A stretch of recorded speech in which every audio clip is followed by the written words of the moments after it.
आज हम पढ़ेंगे कक्षा 10 हिंदी कोर्स बी की पाठ्यपुस्तक स्पर्श भाग 2 से कविता पर्वत प्रदेश में पावस के एमसीक्यू। तो आइए शुरू करते हैं। पहला प्रश्न, पर्वत प्रदेश में पावस कविता के कवि कौन हैं? क मैथिली शरण गुप्त, ख सुमित्रानंदन पंत, ग महादेवी वर्मा, घ कैफी आज़मी। और इसका सही उत्तर है ख सुमित्रानंदन पंत। प्रश्न 2, पावस ऋतु में प्रकृति में कौन कौन से परिवर्तन आते हैं? क बहते हुए झरने मोतियों की लड़ी जैसे लगते हैं, ख बहुत सारे फूल खिलते हैं, ग बादल आकर्षक लगते हैं, घ सभी। और इसका सही उत्तर है घ सभी। प्रश्न 3, मेखलाकार शब्द का क्या अर्थ है?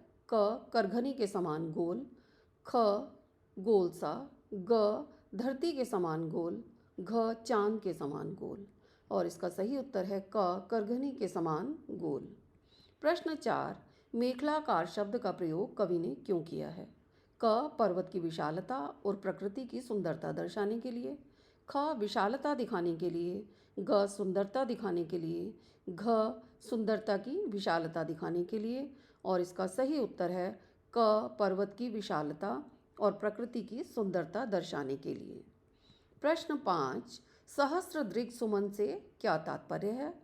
क हजारों पुष्प, ख हजारों पुष्प रूपी आँखें, ग हजारों आँखें, घ आँखों के लिए। और इसका सही उत्तर है ख हजारों पुष्प रूपी आँखें। प्रश्न 6, कवि ने तालाब की समानता किसके साथ दिखाई है? क दर्पण से, ख पानी से, ग जल से, घ सरोवर से। और इसका सही उत्तर है क दर्पण से। प्रश्न 7, कवि ने तालाब को दर्पण जैसा क्यों कहा है? क क्योंकि दोनों पारदर्शी हैं, ख दोनों में इंसान चेहरा देख सकता है, ग कविता की सुंदरता बढ़ाने के लिए, घ सभी। और इसका सही उत्तर है घ सभी। प्रश्न 8, पर्वत के हृदय से उठकर वृक्ष किसको देख रहे हैं? क आसमान को, ख तारों को, ग सूरज को, घ चांद को। और इसका सही उत्तर है क आसमान को। प्रश्न 9, पर्वत के हृदय से उठकर वृक्ष आसमान की ओर क्यों देख रहे हैं? क क्योंकि वे आसमान को निहार रहे हैं, ख क्योंकि उनको ऊपर देखना अच्छा लगता है, ग क्योंकि वे भी आसमान की तरह ऊंचा उठना चाहते हैं, घ क्योंकि वे सीधे खड़े हैं। और इसका सही उत्तर है ग क्योंकि वे भी आसमान की तरह ऊंचा उठना चाहते हैं। प्रश्न 10, कविता में शाल किसके लिए प्रयुक्त हुआ है? क ओढ़ने का गर्म कपड़ा, ख एक किस्म की लकड़ी, ग एक प्रकार का वृक्ष, घ एक पहाड़ का नाम। और इसका सही उत्तर है ग एक प्रकार का वृक्ष। प्रश्न 11, भूधर शब्द का क्या अर्थ है? क धरती, ख पहाड़, ग बादल, घ गगन। और इसका सही उत्तर है ख पहाड़। प्रश्न 12, रव शेष रहने से क्या आशय है? क केवल शोर बाकी रह जाना, ख केवल पर्वत का अस्तित्व रहना, ग केवल बादलों का आकाश में ठहरना, घ इंद्र का आकाश में विचरण करना। और इसका सही उत्तर है क केवल शोर बाकी रह जाना। प्रश्न 13, सभय का उचित विलोम होगा? क भयहीन, ख निर्भय, ग भय मुक्त, घ भय युक्त। और इसका सही उत्तर है ख निर्भय। प्रश्न 14, ऊंचे वृक्ष किस बात को प्रतिबिंबित करते हैं? क शांति को, ख ऊंचे लक्ष्य को, ग सभी, घ मन की शांति को। और इसका सही उत्तर होगा ख ऊंचे लक्ष्य को। प्रश्न 15, शाल के वृक्ष धरती में क्यों धंस गए? क धरती के हिलने से, ख धरती के घूमने से, ग भयानक रूप से, घ वर्षा के भयानक रूप से डरकर। और इसका सही उत्तर है घ वर्षा के भयानक रूप से डरकर। प्रश्न 16, झरने किसके गौरव का गान कर रहे हैं? क पर्वत का, ख पर्वत की ऊंचाई का, ग पर्वत की उच्चता और महानता का, घ पर्वत की उच्चता। और इसका सही उत्तर है क पर्वत का। प्रश्न 17, आकांक्षाओं को पाने के लिए किसकी आवश्यकता है? क शांत मन और चित्त की एकाग्रता की, ख एकाग्रता की, ग शांति की, घ ईश्वर की। और इसका सही उत्तर है क शांत मन और चित्त की एकाग्रता की।